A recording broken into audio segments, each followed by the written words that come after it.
안녕하세요, 닥터진호입니다. 여러분들 반갑습니다. 오늘이 벌써 10번째네요. 위안 요오드 논쟁의 마지막인데, 오늘은 기능의학의 그 또 다른 대가가 계세요. 알란 가빌이라고. 기능학 선생님들은 잘 아실 텐데, 이 뉴트리셔널 메디슨이라고 해서 기능학 교과서를 쓰신 분이에요. 그때 당시가 이제 한 2005년도에 이분이 이제 얘기를 막 하는 거예요. 그 아브라함의 어떤 연구랑 이런 것들이 너무나 많은 용량으로 쓰고 있다. 근데 이분이 이제 뭐 책도 쓰시고 굉장히 그러니까 많이 유명하신 분이니까 그런 얘기가 많이 회자가 되는 거죠.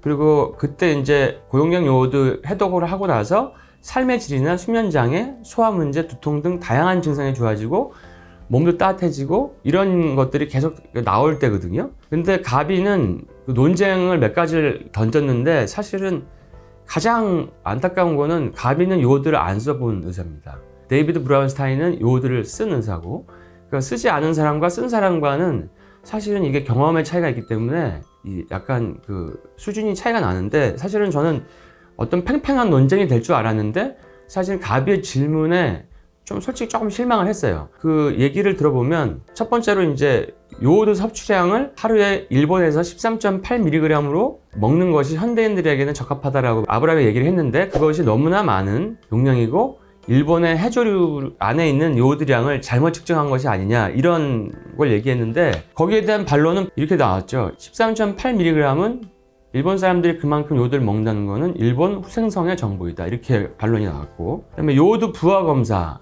이 24시간 소변으로 하는 요오드 부하 검사가 과연 신뢰할 만한 것이고, 이게 소변이 아니라 대변으로 나오면 소변으로 받으니까 우리가 요오드를 놓치는 게 아니냐 그랬는데, 사실은 그 유기 요오드가 있고 무기 요오드가 있는데, 유기 요오드는 이 대변으로 전혀 배출되지 않고요.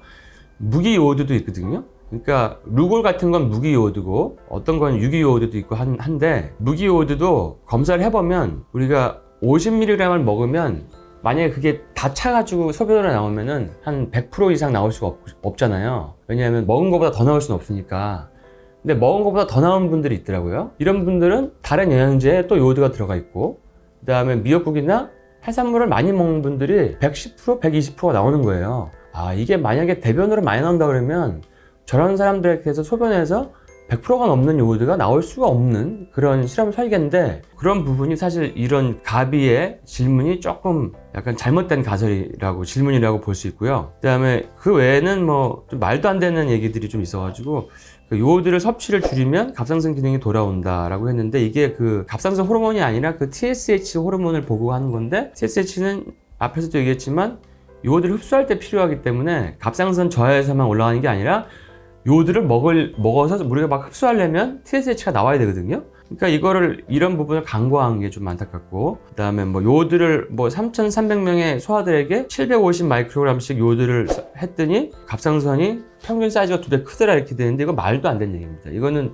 요오드를 쓰면 갑상선이 줄고 오히려 뭐 갑상선에 불홈이나 불소나 이런 독소들이 있으면 커지는 거기 때문에, 이것도 질문 자체가 조금 제가 뭐 실망을 좀 했고요. 그 다음에 뭐 갑상선이 아닌 다른 장기에도 요오드를 분포할 수 있는가, 이거는 이미 다 뭐 아브라함이나 다른 그 의사들의 실험으로 인해서 다 밝혀진 것인데, 저런 질문을 하셨고요. 사실은 이제 가비는, 그래서 그 가비의 질문들은 사실 조금 그 연구와 노력이 없이 그냥 일반적인 거에 대한 그런 의문을 던진 거 아닌가, 그런 생각이 저는 들었습니다.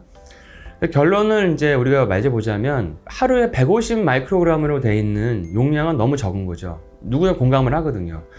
왜냐면 미역국 한 그릇에 1.5mg인데 그거의 10분의 1이 하루에 적정 용량이라고 그러면 미역국을 먹는 것 자체가 위험한 일이라서 그 나라에서 중단을 해야 되겠죠. 근데 그렇지 않으니까. 그리고 뭐 다시마는 더 요오드가 많이 들어가 있으니까. 그러니까 요오드가 사실은 이렇게까지 많이 필요하지 않은데, 요즘에는 하루에만 최소 한 3mg에서 한 50mg까지 요오드가 필요한 거는 이게 독소가 많기 때문에 그 해독하기 위해서 필요한 거고, 전문 의료인의 모니터링을 받으면서 하면 안전하다 이렇게 얘기를 하고 있습니다. 그리고 이제 임상 연구 시 이제 먹는 거, 바르는 거 뭐 이런 것들을 그 다양한 경로를 하는 연구 논문이 필요하다 이렇게 얘기를 하고요. 그리고 이제 WC 논문, 그 논문에서는 급성으로 요오드를 많이 주면 갑상선 기능 저하가 온다라고 얘기했는데, 그거는 사실은 단순히 초기 반응일 때 추측이기 때문에 또 전환율의 변화를 잘못 이해한 거기 때문에 만성적으로 장기간 요오드를 먹을 때 안전성이라든지 어떻게 갑상선 기능이 변화되는가에 대한 고용량 요오드 장기 섭취에 대한 논문이 있으면 좋을 것 같다라고 이제 되어 있습니다. 자, 그래서 오늘 여기까지 저희가 위대한 요오드 논쟁을